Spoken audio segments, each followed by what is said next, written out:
કેટલી તમે હાલાકી ભોગવી રહ્યા છો આ રસ્તાના કારણે? રોડ ધોવાઈ ગયા છે અત્યારે અઠવાડિયાથી તો હાવ બીસમાર થઈ ગયો છે. ખાલી થીગડા મરી જાય પછી તો એ લોકો કઈ ધ્યાન આપતા નથી. ચાલુ વરસાદે કેટલાય પડે છે. વધારે તંત્રને અહીંના કોર્પોરેટરને થોડુંક આવવું પડે, જરાક જોવું પડે.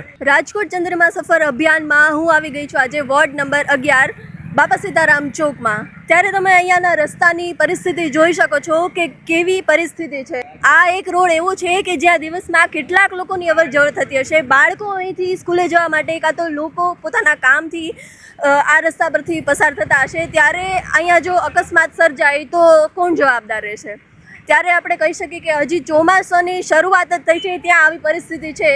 તો જો તંત્ર હજી આમાં કોઈ કામગીરી શરૂ નહીં કરે કે કોઈ પગલાં નહીં લે તો આપ કલ્પના કરી શકો છો કે શું હાલત થશે. ત્યારે આપણે અહીંયાના રહેવાસીઓ પાસેથી જાણીએ કેટલી હાલાકી ભોગવી રહ્યા છો તમે આ રસ્તાની. મેડમ હાલાકી તો જો આમાં કેટલાય પડે છે. ચાલુ વરસાદે કેટલાય પડે છે અને કેટલાયના ગટરના ઢાંકણા ખુલી જાય છે. રોડ ધોવાઈ ગયા છે.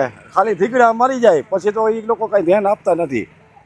આ 2 વખત ખોઈ દો પછી 2 વખત ખોઈદા પછી આવા પાણા નહીં કા ટાઈસ નાખી બીજું કઈ એને કર્યું નથી. અહીંયા કોઈ કામગીરી કરવામાં આવી હતી? કામગીરી આવી કરી છે, આવી પાણા નાખવાની ને એવી કામગીરી કરી. તો તમે શું કહેવા માંગશો તંત્રને? તંત્રને તો કેટલી વાર કહેવું. આવી રીતે મીડિયાવાળા અમારી પાસે ઘણી વાર આવી ગયા.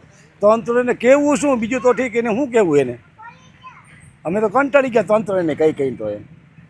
આ પરિસ્થિતિ કેટલા સમયથી છે? આ છેલ્લે 1 વર્ષ થયો રાઈટ આને.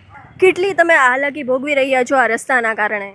અહીંયા અત્યારે રસ્તા અઠવાડિયાથી તો હાવ બીસમાર થઈ ગયો છે. નગરપાલિકાને એટલું જ કહે કે ઉઘાડ થઈ ગયો છે તો વહેલી તકે થીગડા કરી અને સારો બનાવી દો કે જેથી અકસ્માત ઓછા થાય અને રાહદારીઓ બધે હાલી શકે. આજુબાજુ વિસ્તારવાળા પણ એટલા થઈ ગયા કે આમાં હાલવું કેમ, મારી એ જ વિનંતી છે. શું કહેવા માગશો તમે તંત્રને આ વિશે? તંત્રમાં તો બેના ઘોર બેદરકારી કહેવાય. અત્યારે તંત્રને અહીંના કોર્પોરેટરને થોડુંક આવવું પડે, જરાક જોવું પડે. આ બધી આ પબ્લિક કોને કહે? આ વસ્તુ કાંઈ આમ આદમી પાર્ટીને જ કહેવા નથી જવાથી. ગોપાલભાઈને બોલાવી તો થાય હવે, બાકી અહીંયા તો હાવ ઘોર બેદરકારી. છોકરા સ્કૂલે જ નથી જઈ શકતા, સાયકલો લઈને મૂકવા જવા પડે તેડી. એવી બેદરકારી છે. આમાં કોઈક આવે તો થાય, કોને કેવું કયો?